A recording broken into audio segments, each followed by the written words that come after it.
ঈদ মুবারক, ঈদুল আজহার শুভেচ্ছা এবং অভিনন্দন। আপনার প্রিয় পশুকে কুরবানি দিয়ে এবং প্রিয় পশুর কুরবানি দেওয়ার যে আনুষ্ঠানিকতা, সেটা যেন কোনোভাবেই আল্লাহর নির্দেশের বাইরে না হয়, অবৈধ না হয়, এটা আপনাদের খেয়াল রাখবেন। কারণ এই প্রিয় পশুকে আপনি শুধু মাংস খাওয়ার জন্যে কুরবানি যদি হয়ে থাকে, তাহলে এই কুরবানি দেওয়ার দরকার নেই, বরং কুরবানি না দিয়ে মাংস কিনে এনে খেতে পারবেন। আর যদি আল্লাহকে সন্তুষ্ট রাজি করানোর জন্যে আপনার প্রিয় পশুকে কুরবানি দিতে হয়, তাহলে আল্লাহ যে নির্দেশ, আল্লাহর যে নিয়ম, এটা কিন্তু আপনাকে ফলো করতে হবে। তো এটা ফলো করছেন কি না, যদি না করে থাকেন, কোথাও যদি ত্রুটি থাকে, সেগুলো সারিয়ে আপনার সুন্দর এবং আল্লাহ যেটা পছন্দ করবে সেটা করতে হবে। এর বাইরে কোনো কিছু নিজের মতো করে করা যাবে না।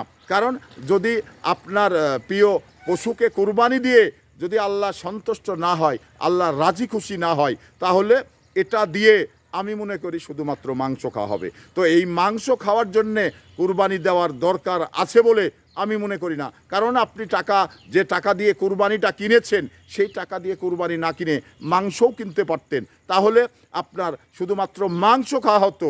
আর যখন আপনি কুরবানির উদ্দেশ্যে আল্লাহকে রাজি খুশির করার ক্ষেত্রে আপনি যখন কুরবানি করবেন, তখন কিন্তু আপনার কুরবানির যে নিয়ম মেনটেন এবং এগুলো আপনাকে শতভাগ করতে হবে, যাতে কোনো জায়গায় ত্রুটি না রেখে আল্লাহকে সন্তুষ্ট করার জন্যে আল্লাহর রস্তে কুরবানি করতে হবে। তো সেটা যেন হালাল উপায়ে হন, এটা যেন হালালভাবে আপনি এই কুরবানিটা করতে পারেন, এই প্রত্যাশা রইল।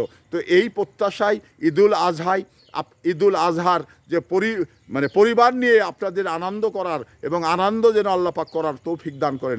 সবাই, সারা বিশ্বের মুসলমান সবাই এই পবিত্র কুরবানি এবং ঈদুল আজহা এটা কিন্তু উদযাপন করে। তো সেই উদযাপনে যেন কোনোভাবে ত্রুটি না থাকে, সেদিকে আপনারা লক্ষ্য রাখবেন। দেখুন, আমাদের এই কুরবানি, আমরা যে কুরবানিটা করি, সেটা কিন্তু আল্লাহর সন্তুষ্টি লাভের জন্যে। তো এই কুরবানিটা কেন আমাদের পুরো নির্দেশ হয়েছিল, সেটা আমরা অনেকেই জানি। ওদিকে বড় মেলা কথা রয়েছে, ওদিকে আমি যাচ্ছি না। তো এই কুরবানি শুধুমাত্র আল্লাহকে রাজি খুশি করার জন্যে। এই ইব্রাহিম আলাইহিস সালাম, উনি ওনার প্রিয় সন্তানকে কুরবানি দিতে নিয়ে গিয়েছিলেন কুরবানির ময়দানে। তো আল্লাহ পাকের কৃপায় সে সন্তান কুরবানি না হয়েছিল দুম্বা। তো সেই জিনিসটির কতটা কুরবানির যে কতটা তাৎপর্য এবং গুরুত্ব, তো সেই গুরুত্ব এবং তাৎপর্য মেনটেন করেই আমি আপনি কুরবানি করব। এবং আল্লাহ যেন আমার কুরবানির রক্ত এবং পশু রোম দেখেই আল্লাহ পাক খুশি হন, আল্লাহ পাকের দরবারে এগুলো যেন পৌঁছতে পারেন, এই প্রত্যাশা রয়েছে।